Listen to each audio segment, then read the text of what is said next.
Pa-like, share and subscribe naman po mga master. Kabanata 1081. Ang pangalawang pinakamakapangyarihang tagapagmana sa Oakland City ay personal na haharap kay Levi. Ang mga bagay ay talagang nagiging kapana-panabik. Nang maalala nila ang ugali ni Levi at kung paano niya sila itinaboy, nagalit sila. Wala silang ibang hinanggad kundi ang turuan siya ng leksyon. Ngayong darating na si Martin, wala nang ibang pagpipilian si Levi kundi ang ipagpaliban kahit gaano pa siya kalakas. Maglalakas loob pa ba siyang tumanggi na sirain ang kontrata ng engagement? Bumalik sa Oakland City, sa manor ng pamilya ng imperial na mayors, isang babae ang nakasuot ng mahabang puting damit. Mukha siyang anghel, na may isang mahusay na tinukoy sa hugis itlog na mukha at katanji tanging mga tampok ng mukha. Nagpakita siya ng makapidyo hiningang kagandahan. Ang kanyang mga mata na hugis almond ay kumikinang ng maliwanag, puno ng pagmamahal at lamang. Maging ang kanyang mga figure ay balingkinitan at hubog, mas maganda pa sa mga profesional na modelo. Ang babaeng ito ay walang iba kundi si Tiffany, na kinikilala bilang ang pinakamagandang babae ng Oakland City. Siya ay babae ng maraming pangarap ng mga lalaki. Gayunpaman, walang nang ahas na habulin siya. Ang pinakagagawin nila ay ang magka-crush sa kanya ng tahimik. Kasama sa mga lalaking ito ang pangalawang pinakamakapangyarihang tagapagmana sa Oakland City, si Martin Preston, na nagmula rin sa isang imperial na pamilya. Pagkatapos ng lahat, si Tiffany ay nagtatag kay Levi at lahat ay natatakot kay Garrison. Ma'am, pinatawag po kayo ni Mr. Mayors, na sinasabing ito ay tungkol sa isang bagay na mahalaga, sabi ng isang katulong. Hindi nagtagal ay dumating si Tiffany sa meeting hall ng pamilya Mayors. Ang kanyang lolo, si Jordan Mayors, at ang kanyang ama, si Arvin Mayors, ay parehong naruroon. Isang matalinong babae, agad na tinanong ni Tiffany, "Lolo, tatay, may nangyari bang mali sa pagpapaalis ng engagement?" "Oo, tama iyan. Tumanggi si Levi na sirain ang kontrata ng engagement unless pumunta ka ng personal," sabi ni Arvin sabay buntong hininga. Nagsimulang magpanik si Tiffany. Ano ang sinasabi niya? May asawa at anak na siya. Bakit ba kasi nakadikit pa rin siya sa akin? Hindi pa ba sapat na sinira niya ako for all these years? Kailangan ba niya akong kaladkarin pababa ng tuluyan? Ang pamilya Mayors ay may katulad na saloobin. Bagamat si Tyrone ang nag-iisang taong responsable sa pakikipag-ugnayan, walang nang ahas na ipahayag ang anumang kawalang kasiyahan sa kanya. Lahat sila ay nagpasya na ang salarin ay si Levi, siya ang sumabotahe sa kanya. Siya ang dahilan kung bakit hindi siya maaaring makipag-date o magpakasal sa iba. Gayunpaman, hindi napapansin ni Levi ang lahat ng ito. Hindi rin natin alam ang objectives niya. Sa ngayon, dalawa lang ang hula namin. Una, gusto kanyang pakasalan at hindi ipagpaliban ang pakikipag-ugnayan. Pangalawa, he wants to extort a huge sum of money from us using the engagement as leverage. Walang magawang paliwanag ni Jordan. Ito ay katawa-tawa. Paano magkakaroon ng lalaking katulad niya? "I'll never respect a person like that," galit na sambit ni Tiffany. "Lolo, tatay, ano ang dapat nating gawin?" tanong niya. Ngayon, ang tanging pagpipilian ay para sa iyo na pumunta sa Northampton ng personal.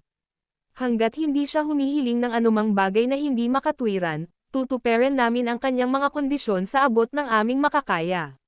Sabi ni Arvin. Baka sa mukha ni Jordan ang pag-aalala. Pero mag-aalala ako kung mag-isa si Tiffany. Huwag kang mag-alala, tatay. Ipapadala ko pa ang mga kasama niya para safe siya, paniniguro ni Arvin. Hindi ako nag-aalala tungkol dito. Nag-aalala ako na hindi niya masettle ang problema kahit na pumunta siya doon. Kumunat ang noo ni Arvin. Pero hindi naman siguro tayo makakasama sa kanya, di ba? Ito ay magiging medyo hindi naaangkop. Ginoo, Mayors, sasamahan ko si Tiffany dyan. Isang boses ang umalangaw nang lumitaw ang matipunong figure sa pintuan. Gwapo at malamig ang tingin ng binata, na nagpapakita ng marangal na aura. Siya ay walang iba kundi si Martin Preston. Nang makita siya ni Tiffany ay nagningning ang mga mata niya. Sa lahat ng humahabol sa kanya, pinakagusto niya si Martin. Kung tutuusin, halos perpekto siya sa lahat ng aspeto. Hindi kasama ang makapangyarihang mga sinaunang pamilya, siya ay pumangalawa sa iba pang mga tagapagmana. Hindi nararapat na sumama ang matatandang katulad ninyo dahil baka pagchichismisan kayo. Pagkatapos ng lahat, ito ay may kinalaman sa angkan ng garrison. Maaari akong pumunta doon ng personal upang ayusin ang isyu. I promise na pupunitin ni Levi ang engagement contract. Pagkatapos nito, ang Preston family ay magpo-propose ng kasal sa Mayor's family, at si Tiffany ang kukunin kong asawa, pangako ni Martin. Ang video na ito ay edited by Herban TV. Kabanata 1082. Labis na nasiyahan sina Jordan at Arvin. Ito ay kahanga-hanga. Kung pupunta si Martin, tiyak na malulutas niya ang bagay na ito. Kahit na nag-aatubili si Levi, mapipilitan lang siya ni Martin na punatin ang kontrata ng engagement. Tuwang-tuwa ang lahat kay Martin. Hindi kasama ang mga tagapagmana ng mga makapangyarihang sinaunang pamilyang iyon, pumangalawa siya sa Oakland City.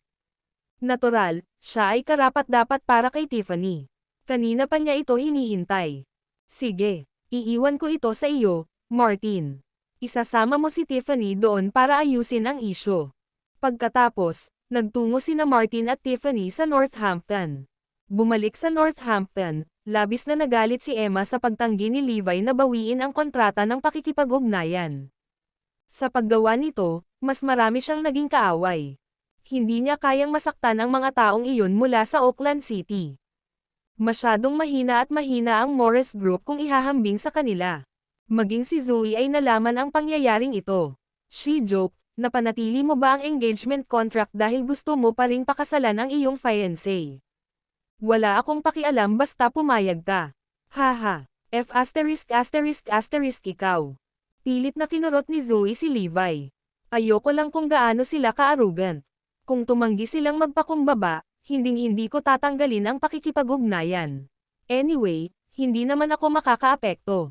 Malapit nang ipanganak ang anak ko, dismissive na sabi ni Levi.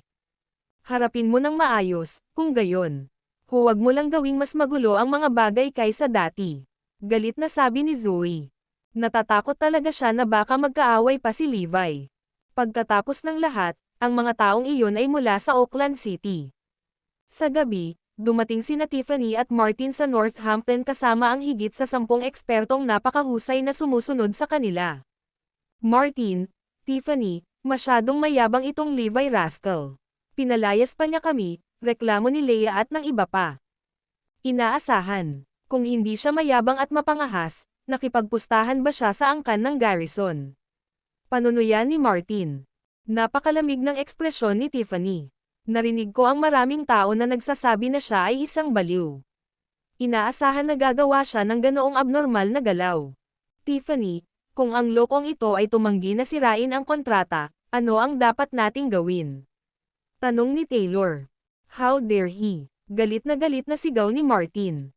Tara na, pumunta kami dito sa pagkakataong ito para ipatigil niya ang engagement. Hindi siya maglalakas loob na tumanggi.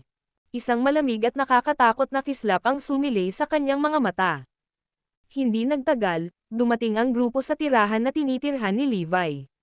Napahinto sila sa pasukan. Kami ay taga Oakland City. Ako si Martin Preston. Papasukin mo ako ngayon. Idineklara ni Martin ang kanyang pagkakakilanlan kaagad. Gayunpaman, ang mga security guard na responsable sa pagbabantay sa tirahan ay nanunuya, wala kaming pakialam kung saan ka nanggaling. Hindi ka namin kilala. Gagawin ang lahat alinsunod sa mga patakaran. Ikaw, halos mabaliw ang lahat sa galit. Palagi silang tinatrato bilang mga natatanging panauhin saan man sila pumunta dahil sa kanilang background sa Oakland City. Gayunpaman, pinigilan sila ngayon ng ilang maliliit na security guard. Ito ay talagang isang maliit, hindi gaanong halaga ng lungsod. Hindi mo man lang narinig ang pangalan ni Martin. Kinutya ang iba, mayabang na tingin ang bumungad sa kanilang mga mukha. Bilang mga residente ng Oakland City, palagi silang nakakaramdam ng higit na kahusayan kumpara sa mga tao mula sa ibang mga lungsod. Nasa kabiserang lungsod sila, ang pinakalehitimong lungsod sa bansa. Ang ibang mga lungsod ay nasa paligid lamang nito. Nang mapansin ni Martin ang kanilang reaksyon, malamig siyang ngumiti at sinabing, "So, lumaki si Levi sa ganoong kapaligiran." Hindi nakakagulat na hindi siya natatakot sa angkan ng Garrison. Sa wakas naiintindihan ko na ngayon. Ang mga taong ito ay mga ignorante na tusok na ginugol ang kanilang buhay sa isang butas. Sumang-ayon si Tiffany, hindi ba't may kasabihan na ang walang alam ay walang takot, samantalang ang mangmang ay nagdurusa sa walang basehang kumpiyansa. Bulag sila sa lahat ng iba pa. Napilitan siya sa maliit na lungsod na ito, protektado mula sa totoong mundo. Ang video na ito ay edited by Herban TV. Kabanata 1083. Anong ginagawa mo dito? Sino ang hinahanap mo? Tanong ng security guard. Ang pangalan ko ay Tiffany Meyers mula sa Oakland City. Nandito ako para hanapin si Levi Garrison. Sabihin mo sa kanya ang pangalan ko at natural na magpapakita siya sa akin, sabi ni Tiffany. Maya-maya bumalik ang security guard. Ginoo. Sinabi ni Garrison na kumakain pa rin siya ng hapunan, kaya siya ay abala. Sinabi niya sa iyo na maghintay ng mas matagal. Ano, masyadong malayo ang mararating ni Levi. Si Martin ay nasa bingit ng paglipad sa galit. Siya ay palaging isang malupit at mapagpasyang tao, isang taong pinakaayaw sa mga ganitong sitwasyon. How dare he make us wait? Sa tingin niya ba ay big shot siya? Ito ay kabalbalan. Siya ang makapangyarihang tagapagmana ng imperial na pamilya ng Oakland City. Hindi lang iyon kundi siya rin ang pumangalawa sa air leaderboard. Paano naging posible na maghintay siya ng iba? Isa itong malaking kahihiyan sa kanya. Galit na galit, naging malamig din ang ekspresyon ni Tiffany. Kalimutan mo na, maghintay tayo ng ilang sandali pa. Ang priority namin ay sirain ang engagement contract. Hindi mahalaga ang lahat ng iba pa. Naisip ni Tiffany na maghintay sila. Sakto naman na kumakain si Levi kanina. Gayunpaman, natapos na niya ang kanyang pagkain at nakikipag-chat kay Asher Dragon at sa iba pa. Sir, nabalitaan ko na dumating sina Tiffany Meyers at Martin Preston. Pumapangalawa pa siya sa mga tagapagmana ng Oakland City. Ang Phoenix ay nagtataglay ng napakalawak na intel. Mula nang kumilos si Tiffany at ang iba pa, nasa ilalim na niya ang lahat. Sa pagbanggit nito, nagbago ang ekspresyon ni Asher Dragon. Isang kakaibang tingin ang bumungad sa kanyang mga mata, na napansin naman ni Levi. Asher Dragon, naalala ko na taga Oakland City ka, di ba? Tanong ni Levi.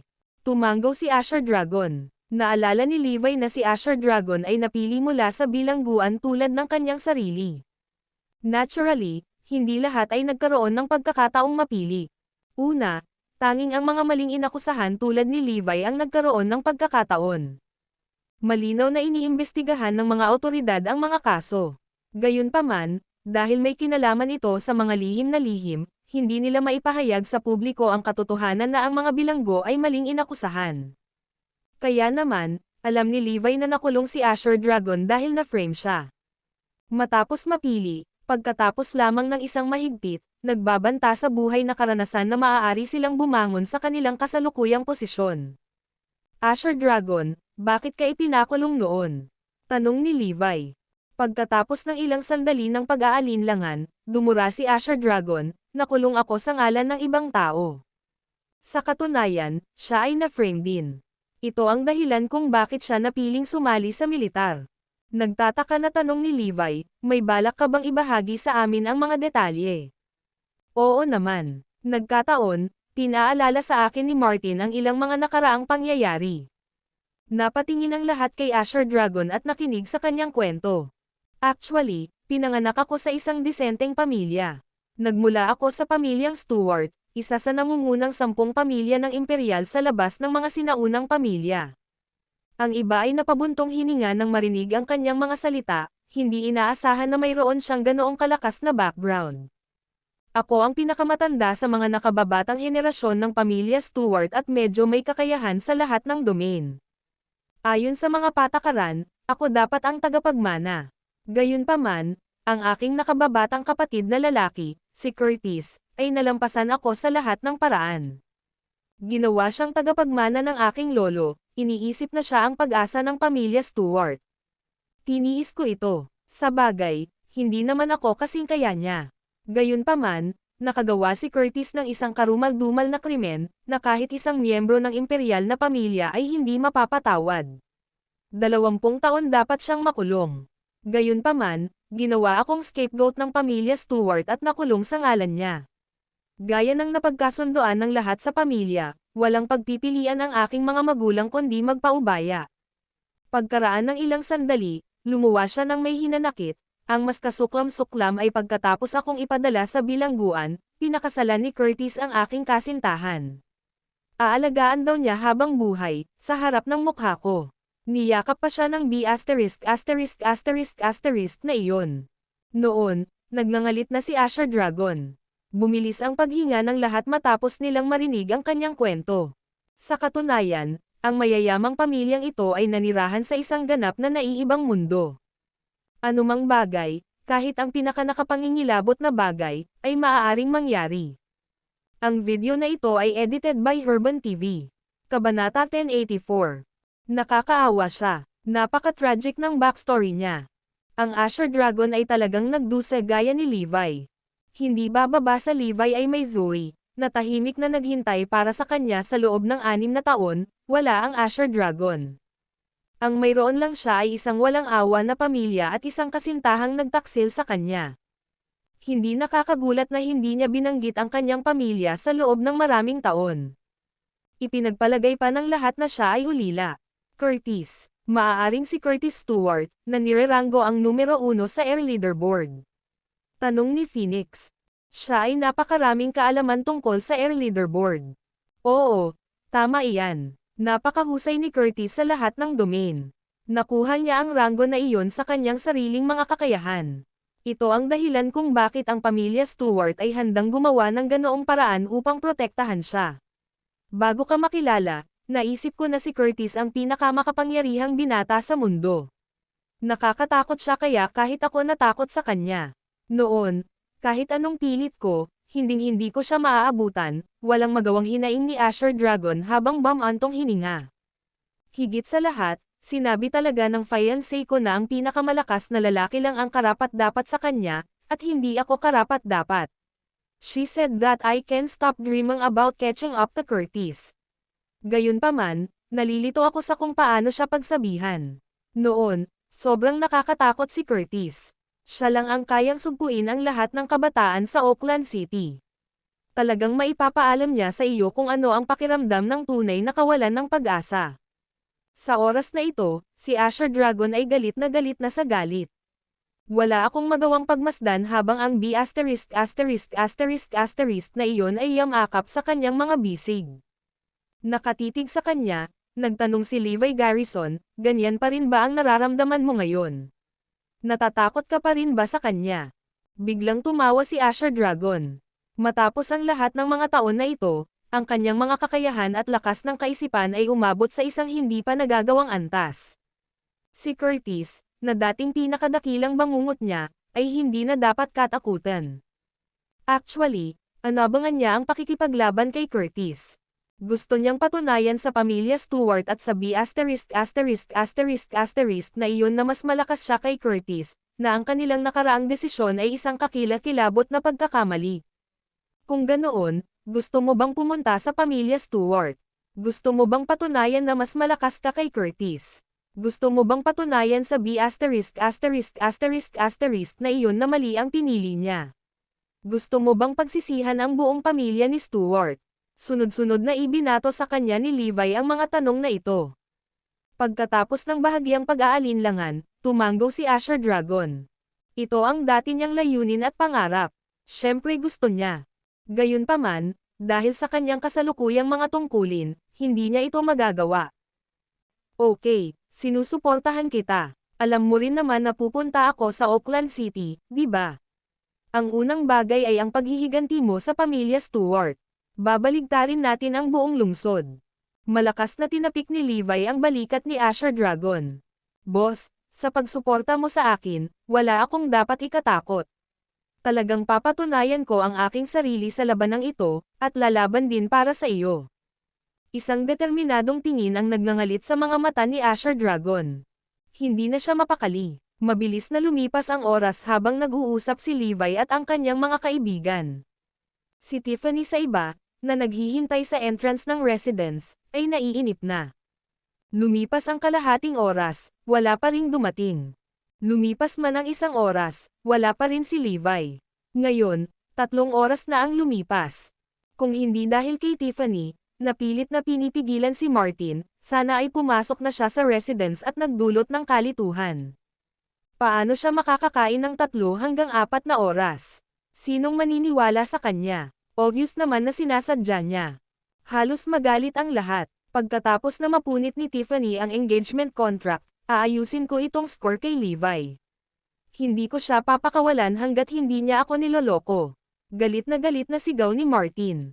Makalipas ang kalahating oras, sa wakas ay nagpakita na rin si Levi.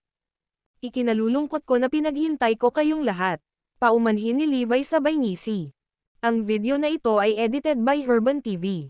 Kabanata 1085. Sorry talaga, nakalimutan ko na hinihintay mo pa pala ako. Naglakad si Levi papunta sa kanila na may apologetic look. Gayunpaman, nang marinig ng iba ang kanyang mga salita, pakiramdam nila ay nasa bingit na sila ng galit. Nakalimutan niya talaga. Halos 4 na oras na. Sobrang tagal na naming naghintay. Higit sa lahat, ito ay hindi nararapat sa aming katayuan. Naririto namin ang mga tagapagmana at tagapagmana ng 2 imperial na pamilya at 5 maharlikang pamilya ng Oakland City. Sinusuri si Levi, ang mga mata ni Martin ay nagliliyab sa galit. Halos 4 na oras mo kaming pinaghintay. Bigyan mo ako ng makatwirang paliwanag. Sigaw ni Martin. Hindi siya naging pasyenteng tao. Ang paghihintay ng 4 na oras ay parang pagpapahirap sa kanya. Ngayon, nagkaroon pa siya ng urge na patayin si Levi doon at pagkatapos. Hinayla pabalik ni Tiffany si Martin, senyales na huwag magmadali.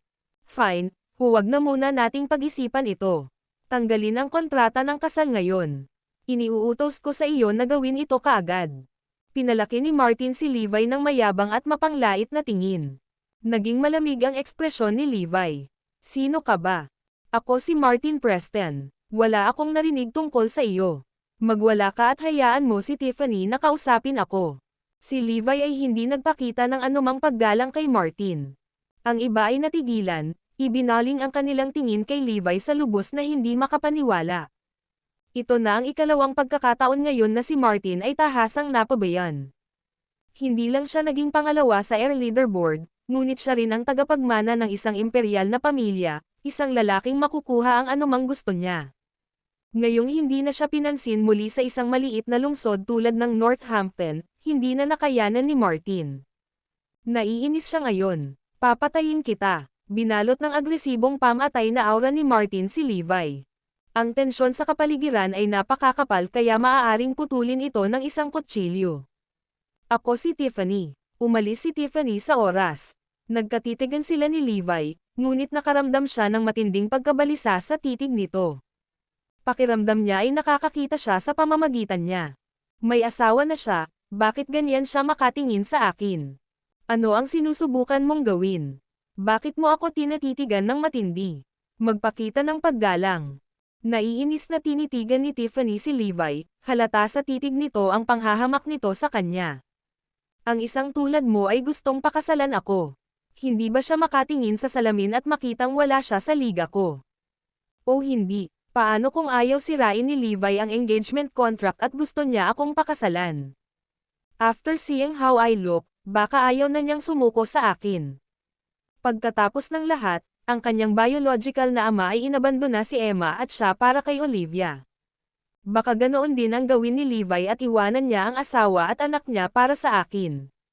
Sa kabilang banda, gusto lang ni Levi na makita kung ano ang hitsura ng pinakamagandang babae ng Oakland City.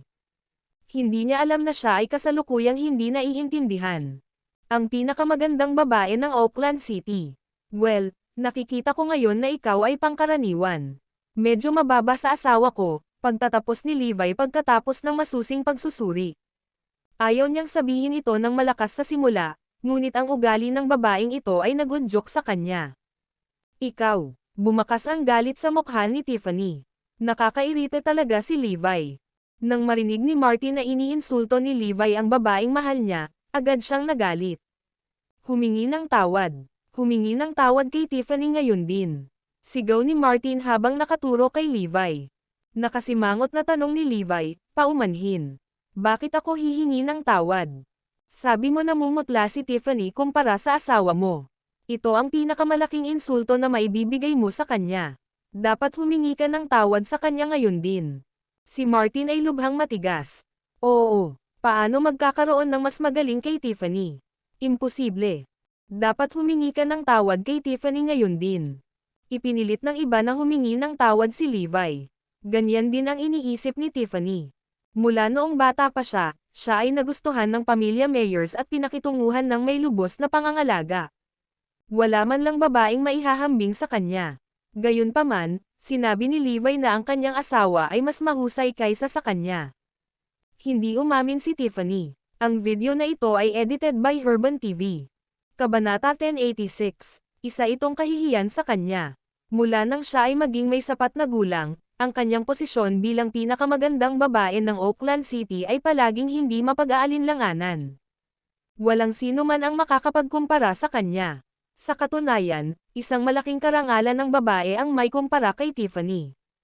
Gayunpaman, kahit na okay na siya sa pagkukumpara sa iba, tumanggi siyang ituring na mas mababa.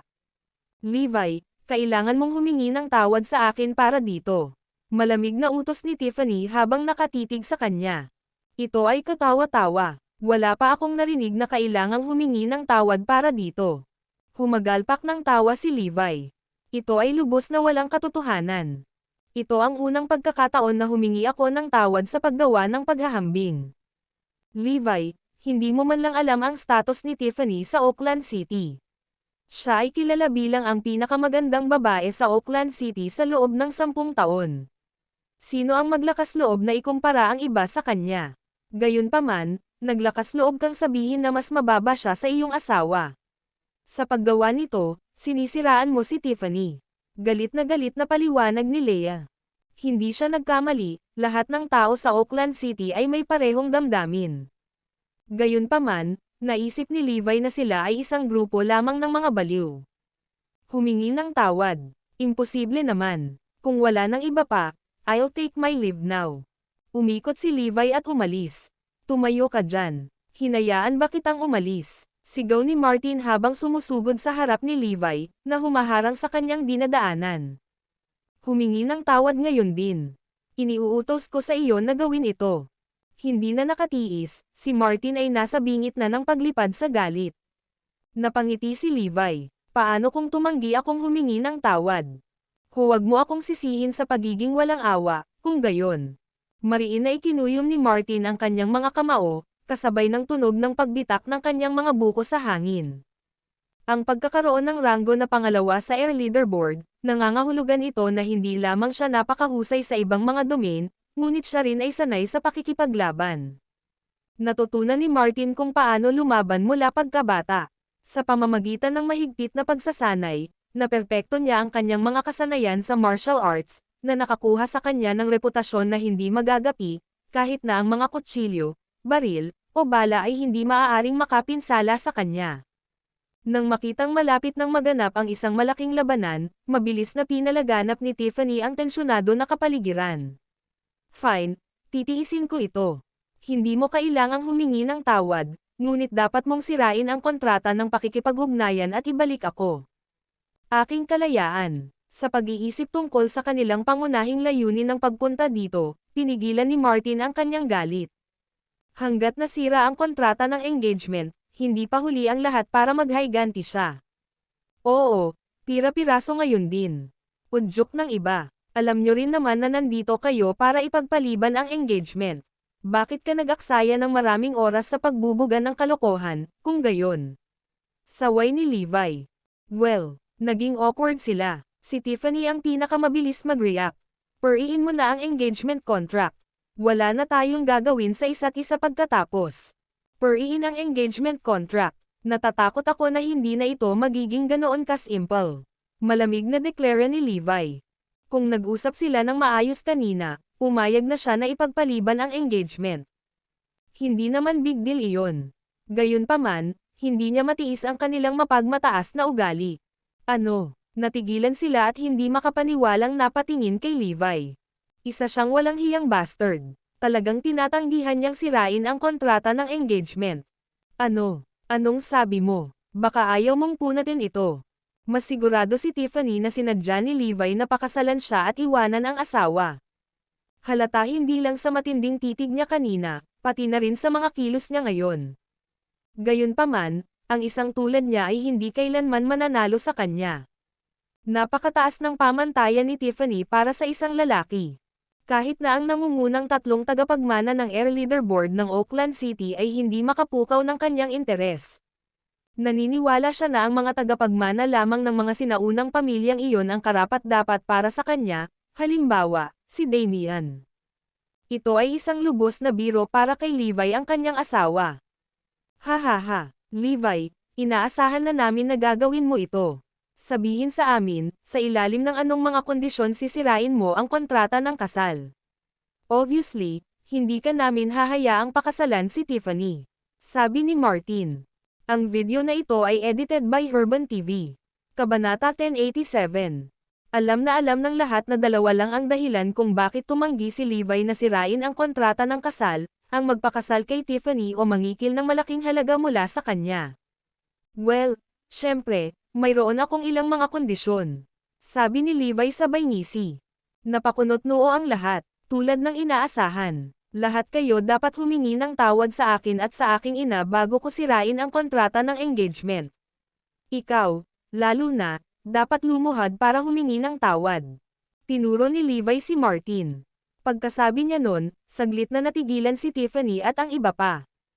Imbes na humingi siya sa amin ng pera, talagang humihingi kami ng tawad sa kanya. Paano ito posible? Bilang mga tagapagmana at tagapagmana ng mga maharlika at imperial na pamilya, paano natin masasabing humingi ng tawad sa isang illegitimate bastard? Wala man lang tayong kasalanan dito. Pero kahit na tayo, hinding-hindi tayo hihingi ng tawad. Gusto mo lumuhad ako at humingi ng tawad? Mangarap pa. Kakayanin mo ba ang mga kahihinatnan kung humingi ako ng tawad sa iyo sa aking mga tuhod? Panunuyan ni Martin. Tinikom ni Tiffany ang kanyang mga labi at mayabang na sinabi, Levi, maaari kang magtaas ng anumang kondisyon, pera man o ano pa man. Tutuperan namin ang anumang mga tuntuning itataas mo. Gayunpaman, hindi kami kailanman hihingi ng tawad. Wala naman kaming ginawang masama kaya bakit pa kami hihingi ng tawad? Higit pa rito, kung kami ay humingi ng tawad sa iyo, sa lahat ng tao, ay dadanasan namin ang bigat ng panunuyan ng lahat. Matigas si Tiffany na hindi siya hihingi ng tawad. Wala kang ginawang masama, napakahusay. Dahil hindi mo napagtanto ang iyong pagkakamali, mukhang hindi ko na maririnig ang iyong paghingi ng tawad. Kung ganun, huwag mo nang isipin na punatin ko ang engagement contract. Hanapin mo ulit ako kapag nalaman mong mali ang ginawa mo. Dahil doon, umikot si Levi at bumalik sa tirahan. Haharanggan na sana siya ni Martin nang biglang may sumulpat na grupo ng isa-isa at pinalibutan siya. How dare you create trouble here in Northampton? Humingi ka na ba ng permiso namin? Mayroong higit sa 100 tao sa paligid niya ngayon. Magagalit na sana si Martin nang hilahin siya pabalik ni Tiffany. Mapayapa nating lutisin ito. Babalik tayo at pag-usapan muna. Hindi nais ni Tiffany na palakihin ang isyo ng walang proporsyon, natatakot na ang angkan ng garrison sa Oakland City ay sisihin siya. Nagtitiis na lang ba tayo ng ganito? Ayoko. Nakakapanghinayang pigilin ang galit na namumuo sa loob niya. Bumalik sila at nagkaroon ng diskusyon. Humingi ng tawad. Pero ano bang nagawa nating mali? Nataranta ang lahat. Masyado silang nakasanayan na magkaroon ng kanilang paraan at tretuhin ang lahat ng may kaiabangan na wala silang nakitang mali sa kanilang ginawa. Kung tutuusin, lahat ng nakilala nila sa nakaraan ay kumilos ng masunurin sa kanilang paligid. Ito ay hindi mahalaga kahit na sila ay bahagyang mas mapagmataas. Ilang taon nilang pinag-isipan ito, ngunit walang makakaalam kung ano ang kanilang nagawang mali. Sa sandaling ito, biglang iminungkahi ni Tiffany, iniisip ba ni Levi na masyado tayong agresibo sa kanya? Pinagalitan ba ninyo ang kanyang ina noon? Natauhan lang ang lahat matapos ipaalala ni Tiffany. Tama iyan. Pinagalitan namin ang nanay niya kanina. Gayunpaman, nagpahayag lamang kami ng mga katotohanan. Totoong sinira ng nanay niya ang buhay mo, Tiffany. Oo, kung hindi dahil sa nanay niya, nag-asawa na si Tiffany. Kahit alam nila kung bakit nagalit si Levi, hindi pa rin nila naisip na mali sila. Humihingi siya ng tawad sa hindi gaanong halaga. Sinasadya ba tayong inilagay ng bastos na iyon sa mahirap na lugar? Gusto pa niya akong lumuhad at humingi ng tawad. Imposible. Isang mapagmataas na tingin ang bumungad sa mukha ni Martin. Kung gayon, ano ang dapat nating gawin? Tanong ni Leia. Naiinis sila sa isiping humingi ng tawad. Sa kabila ng kanilang marangal na katayuan, kailangan nilang humingi ng tawad sa isang illegitimate bastard. Kung makakarating ang balita tungkol dito, ang kanilang reputasyon sa Oakland City ay lubusang masisira. Makinig ka sa akin. Aagawin ko ang bastos dito at pipilitin kong sirain ang engagement contract. Huwag kang mag-alala, Tiffany. Ito ay isang piraso lamang ng cake sa akin. Hindi namin kailangang lutesin ang isyu sa mahirap na paraan, sabi ni Martin na may masamang ngiti. Naiwan na walang choice, pumayag na lang si Tiffany. Ang video na ito ay edited by Urban TV. Kabanata 1088. Dumating si Martin sa tirahan noong hating gabi, na nasa gilid ng maraming bihasang mandirigma. Si Tiffany at ang iba ay naghihintay sa labas. Huwag kang mag-alala, Tiffany. Ito ay simpleng piraso ng cake. Hindi ako natatakot sa sino man sa isang maliit na lungsod tulad ng Northampton. With that, aakayin na sana ni Martin ang mga subordinate niya para agawin si Levi nang biglang tumunog ang phone niya. Nang tanggapin niya ang tawag, napagtanto niyang si Damian pala ang nasa kabilang linya. Hello, Mr. Garrison. Kaagad na ibinaba ni Martin ang kanyang mapagmataas na ugali, naging lubhang magalang at alipin. Gaano man kalakas ang kanyang pamilya, wala silang iba kumpara sa makapangyarihang angkan ng Garrison. Nabalitaan ko na kakaharapin mo si Levi. Ang lamig ng boses ni Damian. Ako, pagkaraan ng ilang sandali ng pag-aalinlangan, nagpasya si Martin na aminin ito.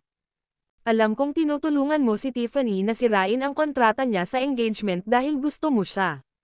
Gayunpaman, dapat mong harapin ito sa isang mapayapang paraan, maunawaan. Kahit na illegitimate bastard si Levi, kamag-anak pa rin siya ng Garrison clan. Kung gumawa ka ng anumang bagay sa labas ng linya, ito ay ituring na hindi paggalang sa angkan ng Garrison. Naiintindihan, babala ni Damian. Noon, pawis na malamig na si Martin. Sa kabutihang palad, ako ay isang hakbang na mas mabagal. Kung hindi, isang trahedya ang nangyari. Hindi ko man lang naisip ang puntong ito kanina. Ano ang dapat nating gawin kay Levi, kung gayon? Dahil sa kasumpa-sumpa na ginawa niya, alam ng lahat ang tungkol sa relasyon nila ni Tyrone. Kung gumawa ako ng anumang bagay na sobra-sobra, ito ay makikita bilang mababang pagtingin sa angkan ng Garrison. Kahit na ang isang simpleng aksyon na tulad nito ay maaaring humantong sa pagkamatay ng pamilya Preston. Naiintindihan mo, Mr. Garrison. Huminga ng malalim si Martin. Anong nangyari? Nang mausisa ang lahat kay Martin, napansin nilang namumutla na ang mukha nito. Hindi natin pwedeng hawakan si Levi. Walang ibang pagpipilian kundi mag-isip ng ibang solusyon. Ipinaabot ni Martin ang banta ni Damian sa iba. Ano ang dapat nating gawin ngayon? Ang paghingi na lang ba ng tawad ang natitira? Nakaramdam ng kawalan ng magawa ang lahat. Kinabukasan, inalagaan ni Levi si Zoe gaya ng nakagawian, halos makalimutan na niya ang nangyari kagabi. Pagkatapos ng lahat, ang mga walang kaugnayang tao ay hindi sapat na mahalaga upang alalahanin siya. Sa sandaling iyon, muling binisita siya ni Tiffany at ng iba pa. Anong meron? Napagtanto mo ba ang iyong pagkakamali? Tanong ni Levi. Sa pagkakataong ito, mas palakaibigan ang ugali ni Tiffany. Tumanggo siya at sinabing, oo, napagtanto namin ang aming pagkakamali. Garrison, humihingi ako ng paumanhin sa iyo at sa iyong ina. Patawarin mo ang kabastusan namin kanina. Upang mapunit ang kontrata sa pakikipag-ugnayan at mabawi ang kanyang kalayaan, handa si Tiffany na ipagsapalaran ang lahat ng ito. Magtiis ka na lang. Ituturing ko lang ito bilang isang bahagyang abala. Humingi rin ng tawad ang iba, kahit labag sa loob. Masyadong nakakahiya para sa kanila na humingi ng tawad kay Levi. Gayunpaman, upang matulungan si Tiffany na mapunit ang kanyang kontrata sa pakikipag-ugnayan, itinaya nila ang lahat. Maging si Martin ay bamulong, I'm sorry for being so rude kanina. Ano ang sinabi mo? Masyado kang malambot, sabi ni Levi. Ako ay humihingi ng paumanhin. Natigilan sandali si Martin bago mabilis na nagtaas ng boses.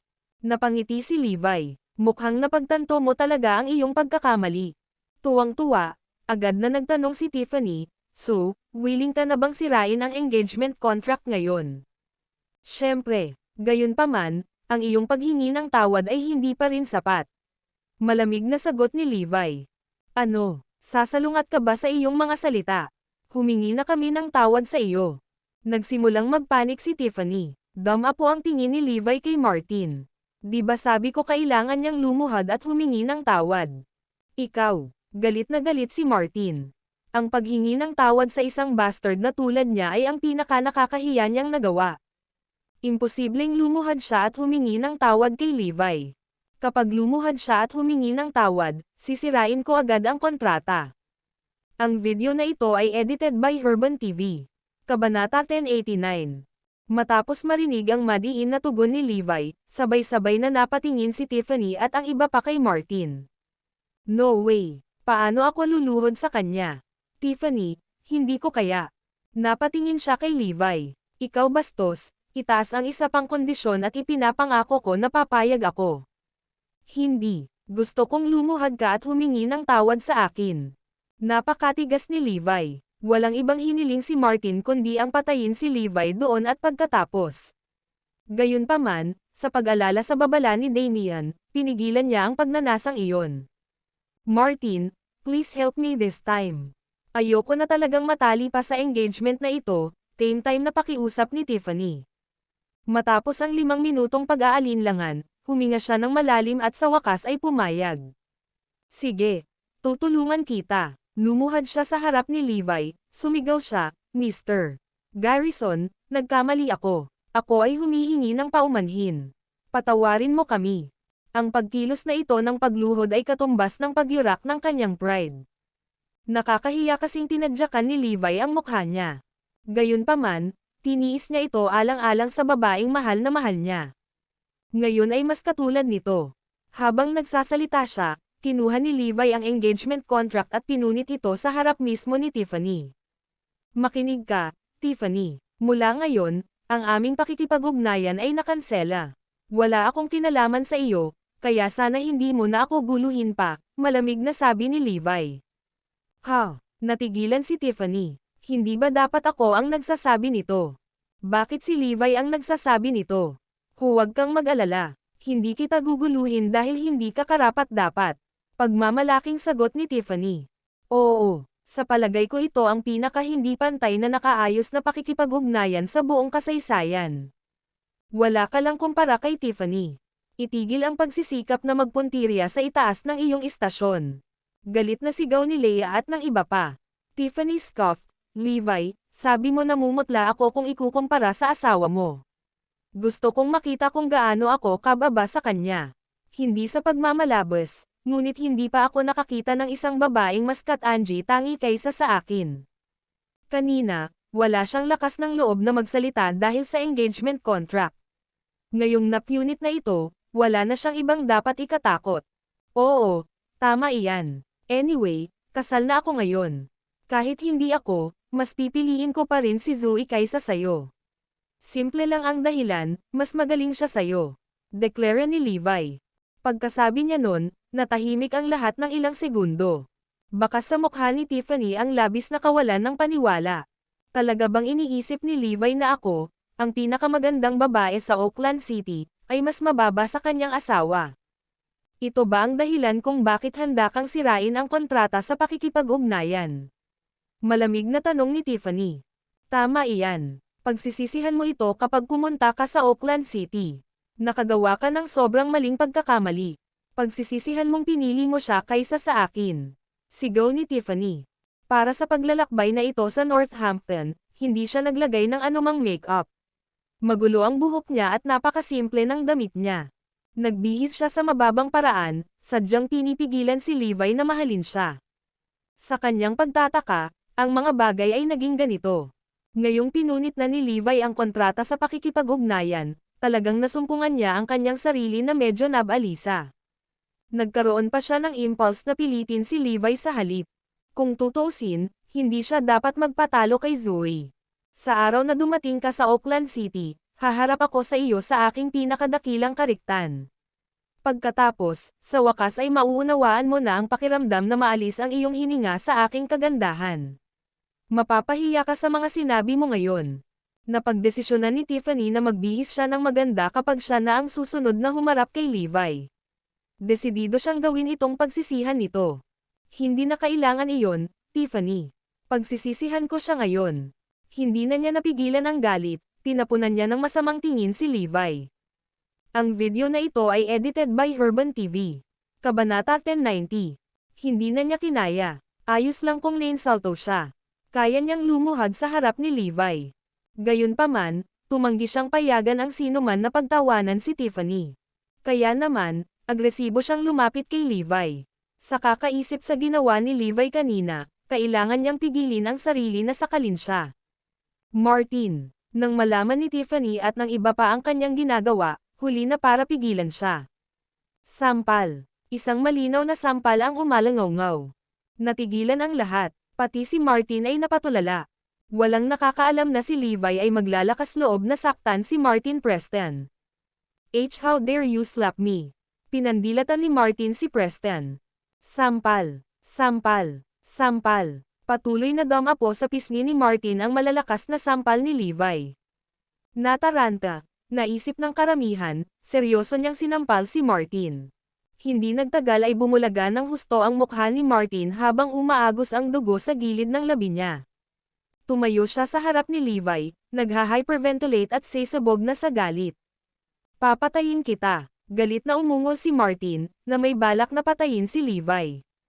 Hindi. Sumugod si Tiffany at ang iba pa para pigilan siya. Kung papatayin niya si Levi, maghihiganti ang angkan ng Garrison. Walang sino man sa atin ang makayanan ang mga kahihinatnan. Matapos nilang hikayatin si Martin, medyo kumalma siya. Inaalala ang babala ni Damian, pinigilan niya ang kanyang galit. Hintayin mo na lang. Mamamatay ka sa kamay ko balang araw. Anunsyo niya habang bumabagsak.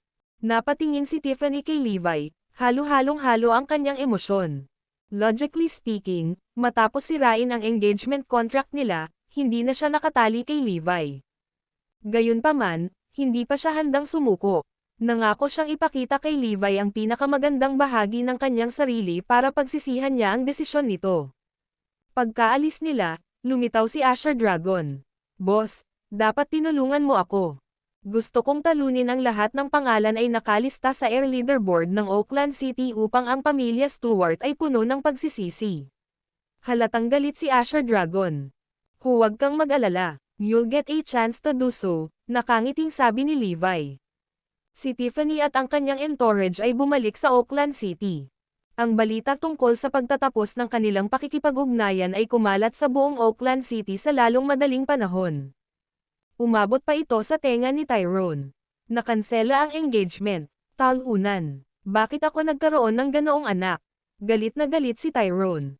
Akala niya naputol na ang engagement dahil walang kwenta si Levi. Oo, tama iyan. Nakakahiya. Kahit bastos siya, kinakatawan niya tayo mga Garrison. Magiging biro tayo pagkatapos nitong sirang engagement niya. Lahat ay hindi nasisiyahan. Sagot ni Olivia, oo. Tahimik man kami, iniisip ng lahat na may kaugnayan siya sa amin. Halimbawa, namamaga ang pisngi ni Tyrone matapos siyang sampelan ng bastard pero hindi siya naglakas loob na gumanti. Matapos marinig iyon, ipinahayag ni Tyrone, hindi ito gagawin. Hindi natin pwedeng hayaang gamitin ng bastard na ito ang pangalan natin doon. Kung hindi, ang ibang mga tao ay hindi nang ahas na sumalungat sa kanya.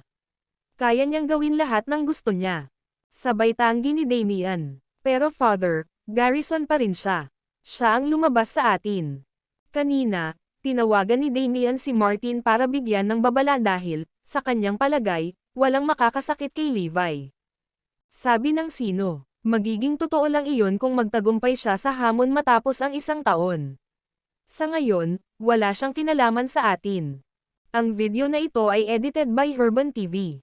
Kabanata 1091. Iniutos ni Tyrone, Damian, mag-post ng anunsyo sa ngalan ko, Ngayon, si Levi Garrison ay walang kinalaman sa angkan ng Garrison sa Oakland City.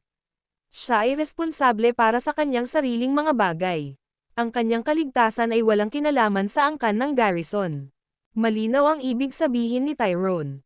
Matapos may post ang anunsyo na ito, ang angkan ng Garrison ay hindi makikialam kahit na si Levi ay binugbog hanggang sa kanyang kamatayan.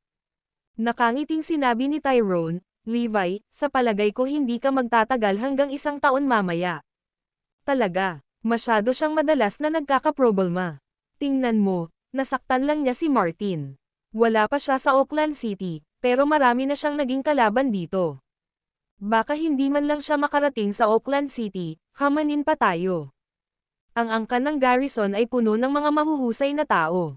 Wala sa amin si Levi Garrison. Wala sa mga Garrison ang natakot kay Levi. Kung tutuusin, napakaraming dalubhasang eksperto sa angkan ng Garrison at nagtatrabaho para sa kanila. Sa sandaling iyon, ang punong mayordomo ng Garrison clan, Todd Garrison, ay lumitaw na may isang listahan sa kanyang kamay. Natatawang inabot niya ang listahan kay Tyrone. "Sir, magandang balita para sa angkan ng Garrison. 50 kandidato ang napili para sumali sa Hidden Dragon Soldier King Training Camp sa South Warzone. 6 na lalaki mula sa angkan ng Garrison ang napili, habang halos 3 lalaki mula sa mga pamilyang kaanib sa aming angkan ang napili. Ang 6 na lalaki mula sa aming angkan ay nasa listahan ng listahan. Lahat sila ay future Soldier Kings.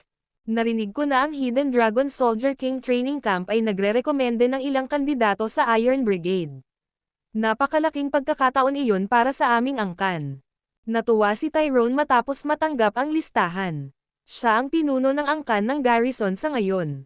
Kung mas malakas ang nakababatang henerasyon ng angkan ng Garrison, mas magiging maliwanag ang kanilang kinabukasan. Mabuti, magaling. Sa hinaharap, ang mga Garrison ay ililista sa Saber Leaderboard ng Erudia. Napasigaw si Tyrone ng malakas. Kung may sapat na kakayahan si Levi na umakyat sa Saber Leaderboard, tiyak na makilala siya ng angkan ng Garrison, may nanunuya. Panunuya ni Tyrone. Kalimutan ang tungkol sa Saber Leaderboard ni Erudia. Kung siya ay sapat na para makapasok sa Hidden Dragon Soldier King Training Camp, nagpapakita rin siya ng potensyal.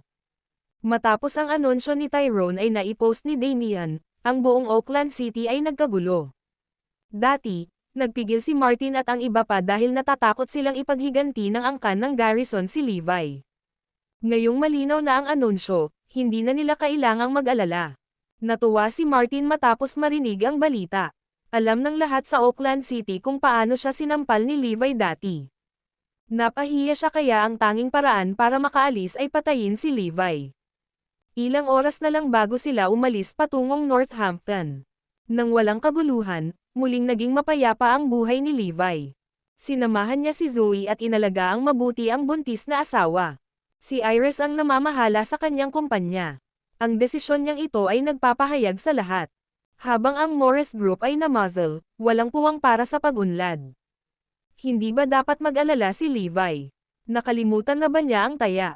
Ano ang gagamitin niya para hamanin ang angkan ng Garrison makalipas ang 1 taon? Pupunta ba siya sa paanan nila para humingi ng tawad? Sa ngayon, lumalabas na ang tiyan ni Zoe. Ayaw niyang magalit at maapektuhan ang kanyang anak, kaya pumikit siya sa pangyayaring ito. Isang araw, nakatanggap si Levi ng tawag mula sa Commander-in-Chief ng South Warzone na si Darten Rogier. "Sir, gaganapin po natin ang Hidden Dragon Soldier King Training Camp sa South Warzone. Mula doon, magre-rekomenda kami ng ilang talento sa Iron Brigade. Kung libre ka, pupunta ka ba at ikaw mismo ang pipili ng mga talento?" Tanong ni Darten. Ang video na ito ay edited by Urban TV. Kabanata 1092. "Sige, pupunta ako." Pumayag naman si Levi. "Maganda kung matuturuan mo sila," pakiusap ni Darten. "Oo naman, Rogier. Pupunta ako." Natuwa si Darten sa kanyang saad. Ito ang magiging pinakakahanga-hangang session ng Hidden Dragon Soldier King Training Camp kailanman. Ililihim ko ito at bibigyan ko ng sorpresa ang mga kabataan. Sa sandaling iyon, isang sasakyan ang kakaalis lang sa angkan ng Garrison. 6 na batang Garrison ang nasa kotse, papunta sa Hidden Dragon Soldier King Training Camp. Pinaalis lang sila ni Tyrone. Malaki ang pag-asa ni Tyrone at ng Garrison clan sa 6 na binata. Ang mga binata ay mayabang at suwail. Pagkatapos ng lahat, ipinanganak sila sa kanilang sinaunang pamilya kay Erudia. Mahigpit na sinabi ni Bert Garrison, ang pinuno ng mga kabataang lalaki, sa pagkakataong ito, kinakatawan namin ang angkan ng Garrison. Kailangan nating maging top 6 sa kampo. Kailangan nating maging 6 na mapipili para sumali sa Iron Brigade. Intindihin. Oo, sagot naman ng iba na sang-ayon. Noon pa man ay nakakaramdam na sila ng superiority, kaya walang paraan na matatalo sila sa iba pang mahihina sa kampo. Pangarap kong makapasok sa Iron Brigade at maging subordinate ng God of War. Kung magtagumpay ako, iyon ay isang malaking karangalan para sa akin at sa aking pamilya. Bulalas ng isa pang batang Garrison na nagngangalang Clint. Tumango si Bert. Oo, tama iyan. Lubos akong ikararangal na maging subordinate ng God of War. Siya ang idolo ng bawat kabataang lalaki kay Erudia. Walang-wala si Damien kumpara sa kanya. Oo. Ang God of War ay palaging idolo ni Damien. Siya ay nagsusumikap para maabot ang taas na iyon. Ang mga binata ay nasa sabik sa paparating na pakikipagsapalaran. Sa sandaling iyon, binago ni Peter Garrison ang paksa. Ang timog na isasama natin sa Northampton. Iniisip ko kung ano ang hitsura ni Levi Garrison. Ha, curious din ako. Magpahinga muna tayo para turuan ng leksyon si Levi. Baka sa mukha ni Clint ang pananabik. Oo naman. Talunin natin siya isang araw. Masyado siyang mayabang. Tinignan pa niya si Damien. Sumang-ayon naman ang tatlo pa. Sa isang kagubatan na malalim sa kabundukan sa South War Zone, 50 trainees ang natipon. Ang mga kabataang lalaki na naruroon ay mula sa iba't ibang war zone sa buong Erudia. Sila ay mahalagang talento sa kanilang mga koponan dahil sa kanilang kadalubhasaan. Bawat isa sa kanila ay mayabang at ligaw. May posibilidad na mababawasan pa nila ang mga instructor sa training camp. Kailangang ipakita ng kanilang instructor ang kanyang mga kakayahan at kumbansihin ang mga kabataang lalaki. Si Darton mismo ang nagpakita para gumawa ng anunsyo. Kayong lahat ay Hidden Dragons, ang kinabukasan ni Erudia. Malapit nang dumating ang instructor mo. Deklare niya sabay chuckle. Tinanong ni Bert, Sir, ang aming instructor ba ay magiging isa sa Diyos ng mga slaughters sa Timog? Mayroong 4 na sikat na God of Slaughters sa South War Zone. Bago dumating, si Bert at ang iba ay hindi maiwasang magtaka kung sino ang kanilang instructor. Akala nila isa ito sa 4 na Diyos ng mga slaughters. Hindi, sabi ni Darton, umiling-iling. Maaaring isa ito sa 8 combat heroes. Nag-isip si Bert ng isa pang posibilidad. Hindi, malalaman mo kapag dumating na ang instructor mo. Ang video na ito ay edited by Herban TV. Kabanata 1093. Napukaw ang curiosity ng lahat. Gayunpaman, hindi nila nais na walang sino man ang maging tagapagturo nila. Gusto nila ng isang taong mapagkakatiwalaan nila.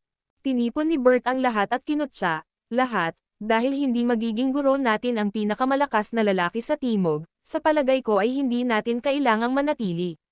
Sumama si Wolf Lick mula sa Northwest City. Oo, tama. Pumunta ako dito upang makilala ang 4 na Diyos ng mga slaughters. Kung wala sila dito, ano pa ang silbi ng pagdaraos ng training camp?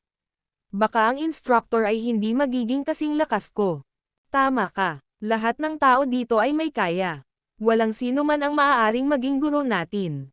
Bakit hindi tayo maghanda ng welcome gift para sa kanya bukas? Kung hindi niya maabot ang standards namin, makakaalis na siya kaagad. Mungkahi ni Bert. Pumayag naman agad si Wolf. Oo naman. Ito ay isang magandang ideya. Ipakita natin sa kanya kung gaano tayo kalakas. Magprotesta tayo para makuha sa atin ng Timog ang pinakamahusay na instructor na magagamit. Ang 50 kabataang lalaki ay nagkasundo sa lalong madaling panahon. Kinabukasan, dumating si Darton para sunduin si Levi. Zoe, pwede ko ba siyang kunin ng isang araw? Nakangiting tanong ni Darton. Tumango si Zoe. Siyempre kaya mo. Sumama ka sa akin. Kailangan kitang kausapin. Nagtataka namang sumunod si Darton sa likod niya. Darton, ikaw ang matalik na kaibigan ni Levi, tama ba? Tanong niya. Zoe, marami kaming pinagdaanan ni Boss. Bulalas ni Darten. Hindi lang siya. Ang Commander-in-Chiefs ng 9 War Zones at ang 4 Guardians ay may utang kay Levi. Pagkatapos ng lahat, nailigtas sila ni Levi sa larangan ng digmaan. Gusto mo bang makita siyang may problema? Sagot agad ni Darten, hindi naman. Hindi pwedeng magkaproblema si boss. Alam mo naman yung 1-year bet na ginawa niya sa Garrison clan, diba? Ang angkan ng Garrison ay nagpahayag ng 4 na kondisyon. Sa ngayon, ang pag-asa ni Levi ay nasa kanyang negosyo. Ngunit hindi siya nagsusumikap sa lahat, gusto kita. Para kumbansihin si Levi na seryosohin ito. At least kailangan niyang magsikap, pakiusap ni Zoe. Oh, ngunit ito ay wala para sa kanya. Laking gulat ni Darten dahil sa tingin niya ay importante ito. Ang taya sa angkan ng Garrison. Madali ko silang matatalo, pati si Levi. Ha, wala, natigilan si Zoe. Bakit ganoon din ang reaksyon ni Levi at ng kanyang mga kaibigan? Wala silang pakialam sa taya. Darten, hindi mo ba kilala ang angkan ng Garrison? Alam mo naman ang sitwasyon ni Levi, diba? Naisip ni Zoe na si Darten ay isang ordinaryong mamamayan na walang alam kung gaano kalakas ang angkan ng Garrison. Huwag kang mag-alala, Zoe. Ipapayo ko sa kanya na harapin ang bagay na ito sa lalong madaling panahon. Sa wakas, napagtanto ni Darten ang sinasabi niya. Okay, gawin mo iyan. Hindi siya makikinig sa akin. Baka makikinig siya sa kasama niya, ani Zoe. Umaasa siyang makukumbansi siya ng mga kasama ni Levi. Kung tutuusin, mukha silang mga ordinaryong mamamayan sa kanya. Bumalik si Darten sa kanyang sasakyan at sinabi kay Levi ang lahat tungkol sa kanyang pag-aalala. Boss, kailan mo sasabihin kay Zoe ang iyong pagkakakilanlan? Tanong niya. Kapag pumasok ako sa Garrison clan, sasabihin ko sa kanya. Buntis siya ngayon. I can't afford to make her emotional, sagot ni Levi.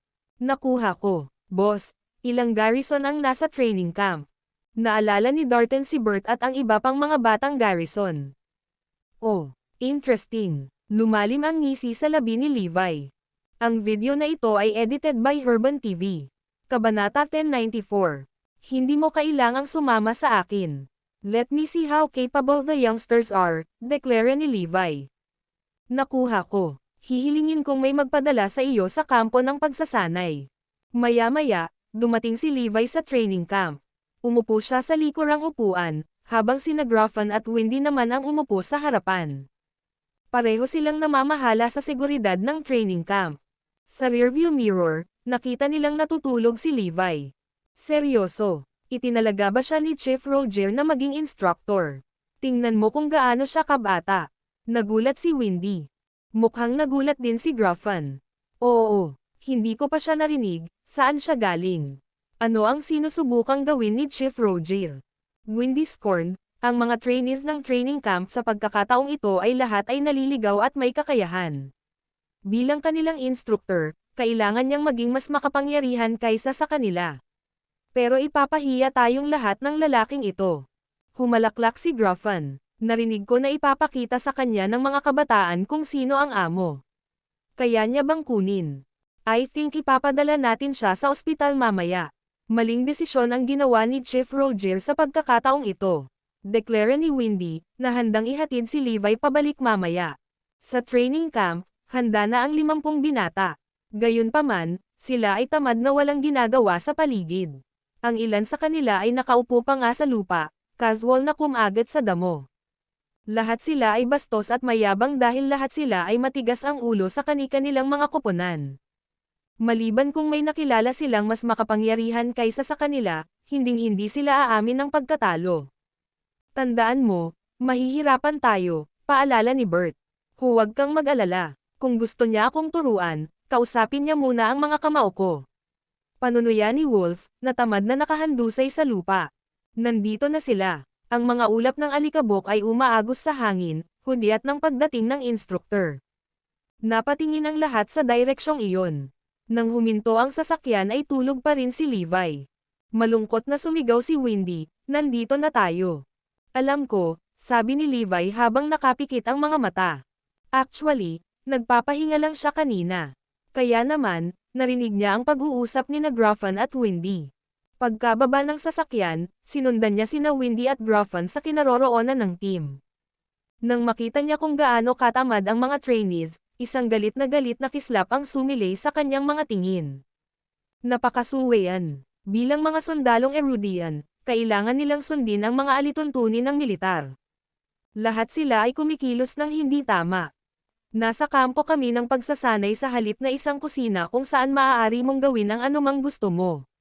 Samantala, natuwa sina Gruffin at Windy. Ang pabago-bagong mga kabataang lalaki ay mahihirapan sa tagapagturo na ito. Siya ay nasa malalim na problema.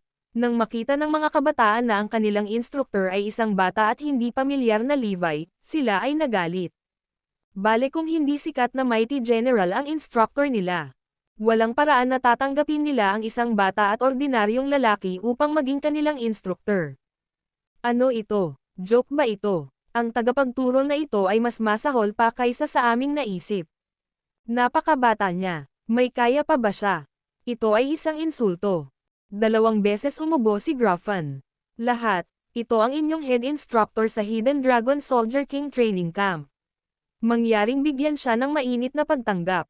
Nako, pagkatapos ng anunsyo ni Gruffin, hindi siya pinansin ng lahat. Ang video na ito ay edited by Herban TV. Kabanata 1095.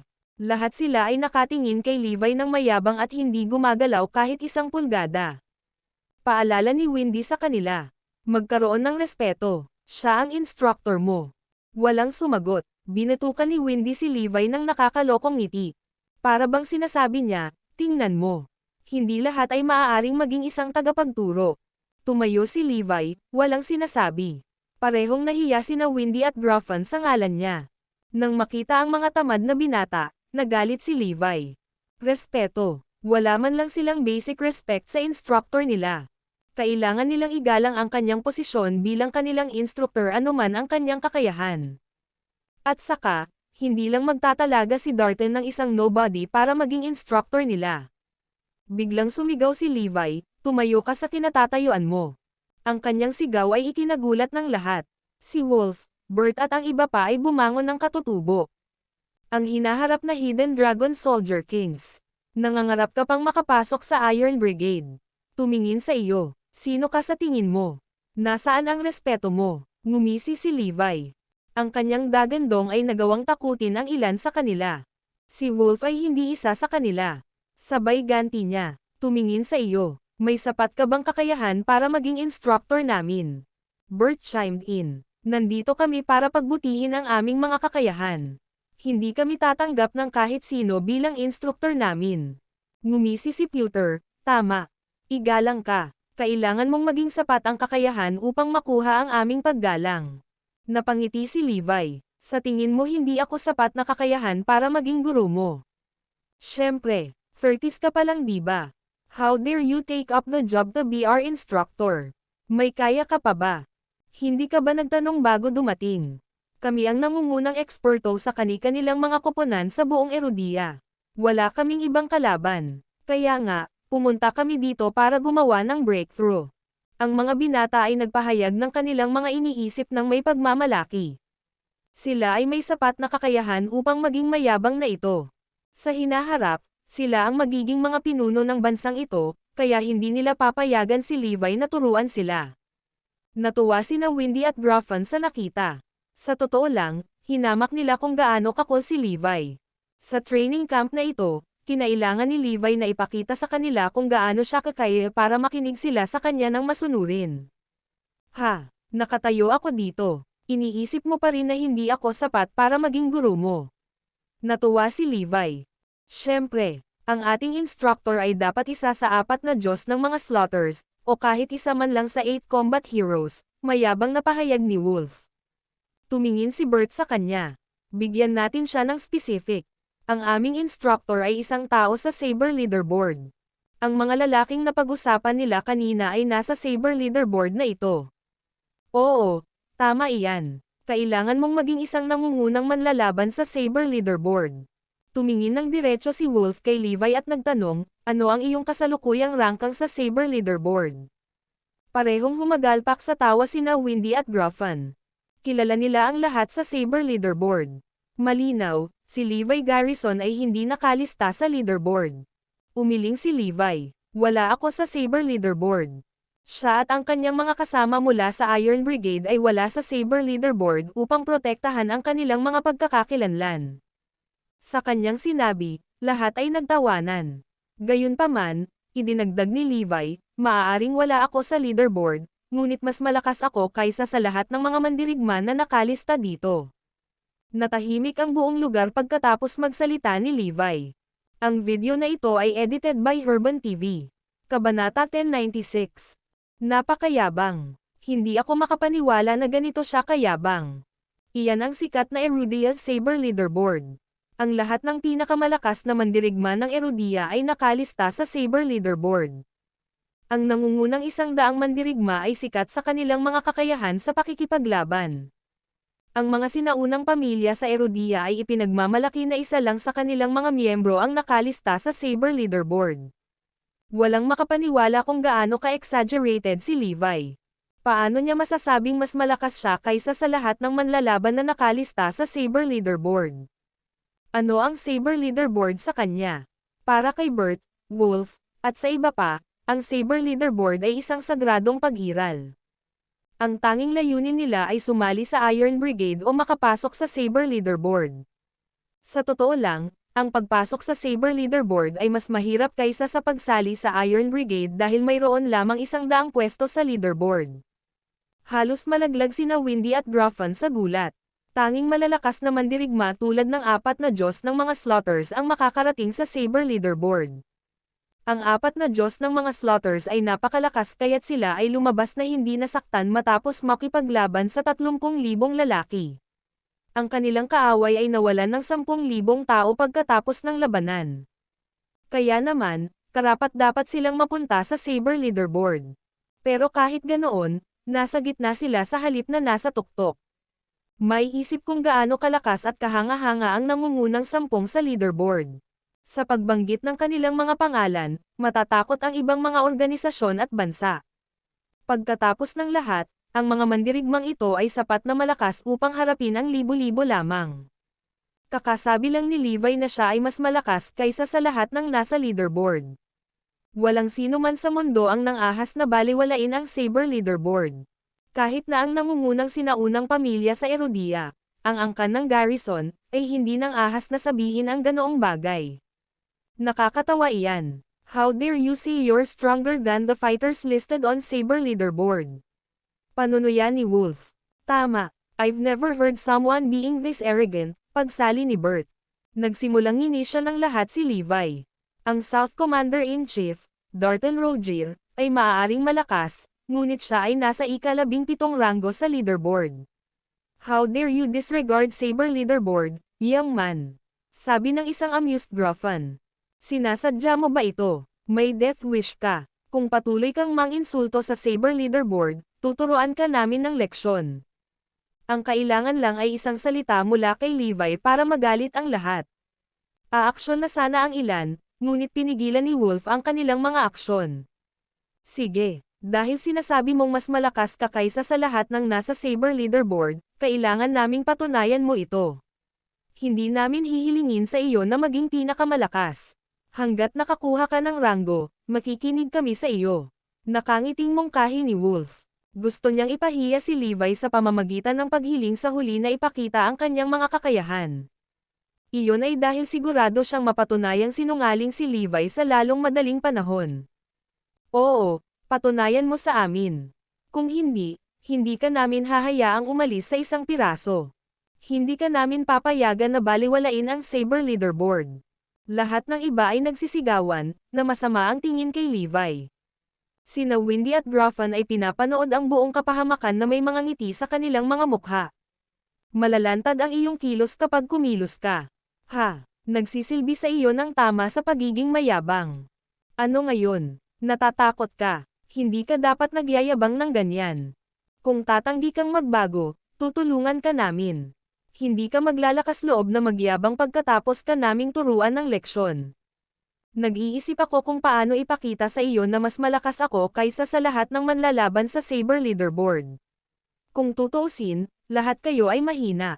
Ang video na ito ay edited by Urban TV. Kabanata 1097. Seryosong nakatingin sa kanila si Levi. Ang mga binata ay malalakas, ngunit hindi sila kalaban para sa kanya. Kahit na matapos talunin sila, hindi niya mapatunayang mas malakas siya kaysa sa mga manlalaban sa Saber Leaderboard. Sa kasamaang palad, ang mga salita ni Levi ay nagsilbi lamang na galit sa mga naliligaw na kasamahan. We're weaklings. Nagbibiro ba siya? We are weaklings. Ayos lang. Bibigyan kita ng pagkakataon na patunayan ang iyong sarili. Kung matatalo mo kami, papakinggan ka namin. Deklara ni Bert. Tumango si Wolf. Ako rin. Ako, si Wolflick, ay susuko lamang sa mga mas malakas kaysa sa akin. Wala nang ibang magpapatalo sa akin. Ang mga binata ay makikinig lamang sa mga mas malakas kaysa sa kanila. Tingnan mong mabuti. Biglang itinaas ni Levi ang kanang paa at pilit na tinapakan ang lupa. Boom! Isang napakalaking pagyanig ang umalangaw mula sa lupa na parang isang lindol lang ang nangyari. Agad na natisod ang lahat sa pagkahilo dahil sa biglaang panginginig. Kung sila ay hindi sapat na matatag, sila ay bumagsak sa lupa. Malapit nang lumuwa ang kanilang mga mata nang makakita sila ng mga bitek sa lupa.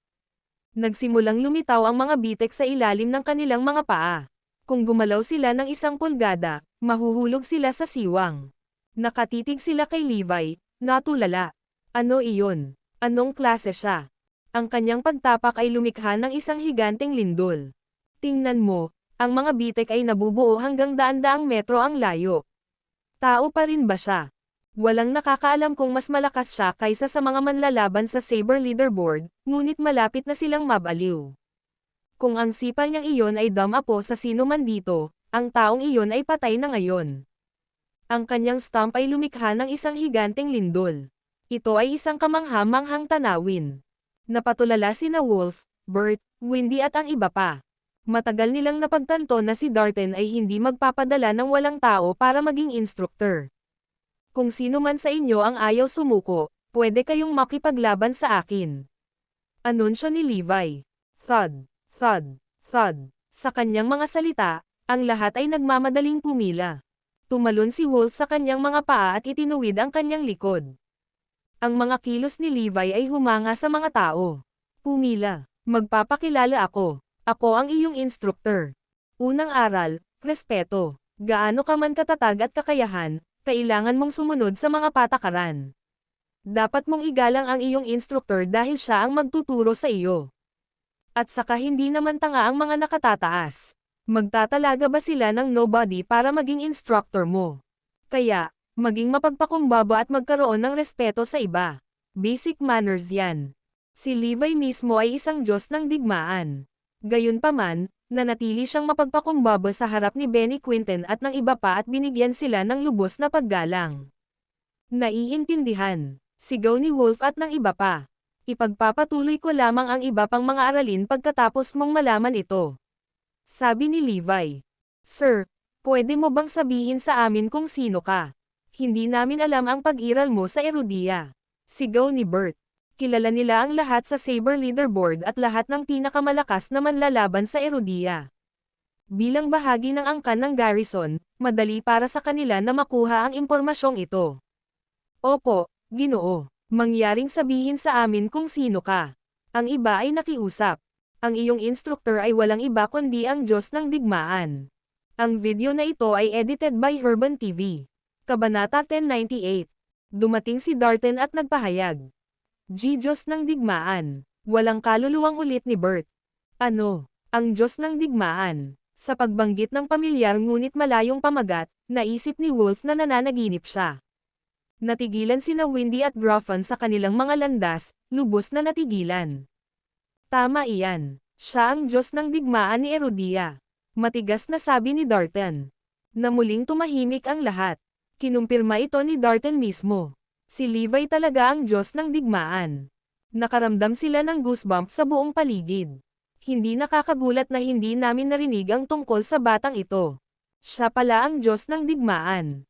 Hindi nakakagulat na hindi niya pinansin ang Saber Leaderboard. Siya ay mas malakas kaysa sa lahat ng mga mandirigma na nakalista sa Saber Leaderboard, dahil ang leaderboard ay binuo ng kanyang mga subordinate. Pagbati, Diyos ng digmaan. Sabay-sabay na nag-echo ang lahat. Matapos ang unang pagkabigla, dumating ang kanilang pagkagulat. Walang inaasahan na ang God of War ay magiging isang instructor sa Hidden Dragon Soldier King Training Camp. Sa puntong ito, pinagsisisihan nila ang hindi magandang pakikitungo sa kanya kanina. Ibinaba nila ang kanilang mga ulo at hindi naglakas loob na tumingin kay Levi. Ito ay isang hindi malilimutang aral. Tatandaan nilang tretuhin ang iba ng may paggalang mula ngayon. Tumingin ka, pumila, utos ni Levi. Ipagpapatuloy ko lang ang iba pang mga aralin pagkatapos mong matutunan kung paano maging magalang, anunsyo niya. Narinig kong narito ang ilang kabataang lalaki mula sa angkan ng garrison sa Oakland City. Magpakita ka. Si Bert at ang iba ay tumindig na mayabang. Mukhang napakalakas ng pamilya namin na kahit ang God of War ay napapansin kami. Manam, hindi masama. Ang angkan ng garrison ng Oakland City ay maraming talento. Tumanggaw si Levi bilang pagsang-ayon. Maaaring may sama ng loob siya sa angkan ng garrison, ngunit kailangan niyang aminin na sapat ang kapangyarihan nila para makabuo ng mga mahuhusay na manlalaban para kay Erudia. Sapat na iyon para sa kanya. Kaya naman, hindi nagsisisi si Levi na turuan sila. Para sa kanya, hindi sila bahagi ng angkan ng garrison. Sila ang magiging mga mandirigma ni Erudia. Hindi niya sila iba-iba dahil sa sama ng loob niya sa angkan ng garrison. Next, tuturuan kita ng training method. Magsasanay ka nito para sa susunod na buwan. Kapag tapos na ang oras, pupunta ako para sa isang inspection. Tinuruan sila ni Levi ng isang espesyal na paraan ng pagsasanay. Lahat ay natuwa at namangha. Wala silang ideya na may ganitong paraan. Hindi nakakagulat na ang Diyos ng digmaan ay napakalakas. Ito ay dahil sa espesyal na paraan ng pagsasanay na ito. Sir, hindi ba araw-araw nandito ka? Tanong ni Wolf. Gusto niyang makita ang Diyos ng digmaan araw-araw. Kailangan mo nang hindi bababa sa 1 taon upang makabisado ang paraan ng pagsasanay na ito. Sapat na para ay occupy ang iyong oras sa loob ng 1 buwan, paliwanag ni Levi. Naiintindihan. Gagawin namin ang aming makakaya. Hindi ka namin pababayaan. Nangako ang lahat. Mabuti. Pupunta ako rito 1 buwan mamaya para pumili ng ilang kandidato para sa Iron Brigade. Tumanggaw si Levi bilang pagsang-ayon. Sa wakas ay humugat ng lakas ng loob si Bert para magtanong. Sir, Garrison ba ang apelyido mo? Ang bawat iba pang garrison ay agad na sumulyap sa kanya na kinakabahan. Ang video na ito ay edited by Urban TV. Kabanata 1099. Noong nakaraan, pinaghihinalaan ng angkan ng garrison na ang Diyos ng digmaan ay isang garrison. Kahit na hindi siya bahagi ng pangunahing angkan ng garrison sa Oakland City, siya ay mula sa isang sangay ng angkan ng garrison. Dahil ang pagkakakilanlan ng Diyos ng digmaan ay mataas ang uri, kailangan itong maging isang lihim sa lahat ng mga gastos. Walang nalaman ang angkan ng garrison. Gayunpaman, sigurado si Tyrone na ang Diyos ng digmaan ay isang garrison. Manam, tama ka. Inihilig ni Levi ang kanyang ulo. Phew. Bert at ang iba pang mga garrison ay nakahinga ng maluwag. Ipinagmamalaki nila ang katotohanan na si Levi ay isang garrison. Pagkaalis ni Levi, inihagis nila ang kanilang sarili sa pagsasanay. Natuwa si Darten sa kanilang mga pagsisikap. Alam niyang uunlad sila ng husto pagkatapos ng 1 buwan. Samantala, sa Oakland City, binalak ni Marty na bumalik kaagad sa Northampton upang maghayganti kay Levi, ngunit nalaman ng lahat ang tungkol sa nasirang pakikipag-ugnayan. Kaya naman, dumagsa ang mga tao sa pamilya Meyers sa pag-asa ng isang arranged marriage. Kailangang magbantay si Martin, kaya hindi siya makaalis. Hindi nagtagal, lumipas ang 1 buwan sa isang kisap mata. Walang patutunguhan ang Morris Group, kaya parehong balisa sina Iris at Zoe. Nako, hindi nabigla si Levi. Kasalukuyan siyang nasa training camp para siyasatin ang progreso ng mga trainees. Sa nakalipas na buwan, marubdob na nagsanay si Bert at ang iba pa. May nakikitang improvement. Ma'am, hindi masama. Satisfactory, at least, tumanggaw si Levi. Well, mahina pa rin sila. Noong sinanay ni Kirin ang mga hayop, mas maganda ang mga resulta. Sa huli, pumili si Levi ng 5 lalaki para makapasok sa brigada ng bakal. Bukod kay Wolf, Ang 4 pa ay mula sa angkan ng Garrison. Hindi mapakali si Levi sa kanilang katayuan hanggat may sapat silang kakayahan. Kaya, natapos ang Hidden Dragon Soldier King Training Camp.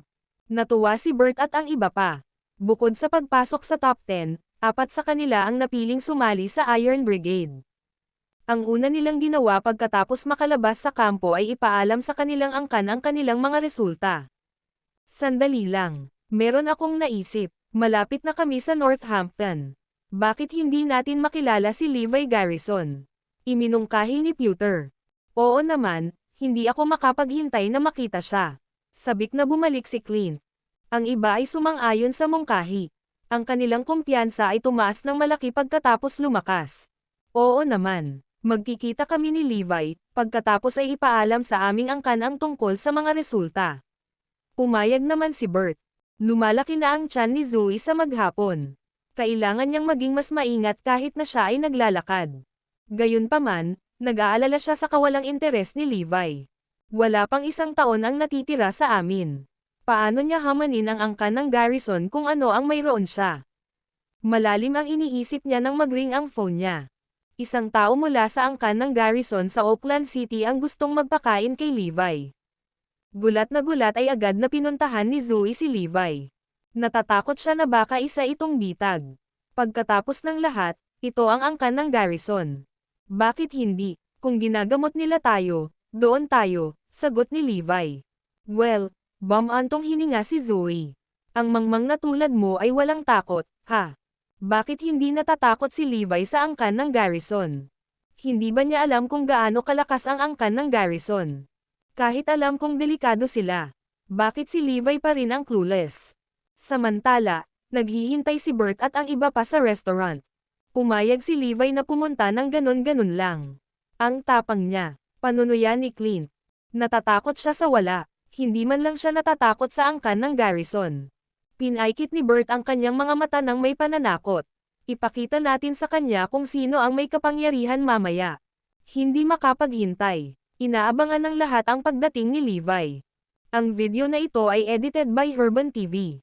Kabanata 1100. Maya-maya, narinig ang mga boses mula sa hallway. Isang babae ang pumasok sa kwarto. Si Bert at ang iba ay natulala sa ganda niya. Kung hindi lang siya buntis, maihahalin tulad ang kagandahan niya kay Tiffany. Ito ang unang pagkakataon na nakakita sila ng kasing ganda ni Tiffany. Ikaw ba si Zoe Lopez?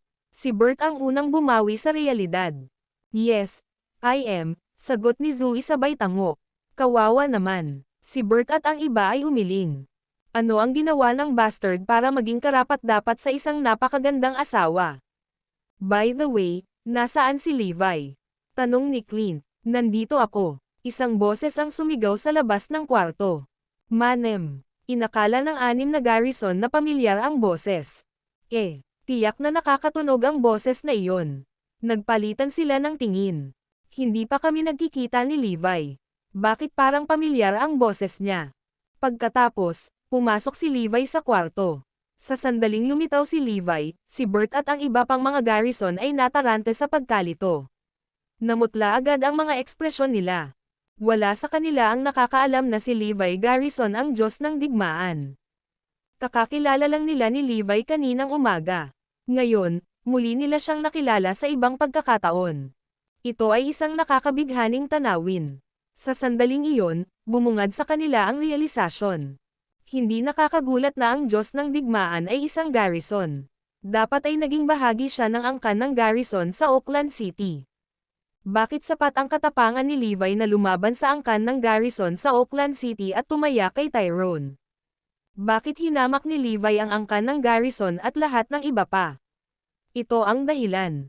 Kahit kailan sa pinakamamahal nilang panaginip ay hindi nila inaasahan na si Levi, ang bastardo ng kanilang pamilya, ang magiging alamat ni Erudia. Naramdaman ni Zoe ang pagbabago ng mga reaksyon nila pagkarating ni Levi. Parang takot na takot sila kay Levi. Ano ang nangyayari? 1 minuto ang nakalipas, sila ay mayabang at snobby. Bakit bigla silang naging petrified? Nakakatakot ba si Levi? O may hindi ko alam? Sir, no, Mr. Garrison, agad na itinama ni Bert ang sarili. Maaari nilang tawagan siya bilang, Sir, sa kampo ng pagsasanay, ngunit ang pagkakakilanlan ni Levi ay lihim sa labas ng kampo.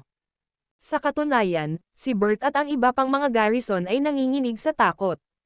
Kung hindi sila uupo, napaluhod na sila sa takot. Sinubukan lang ba nating takutin ang Diyos ng digmaan sa pagpapasakop muli?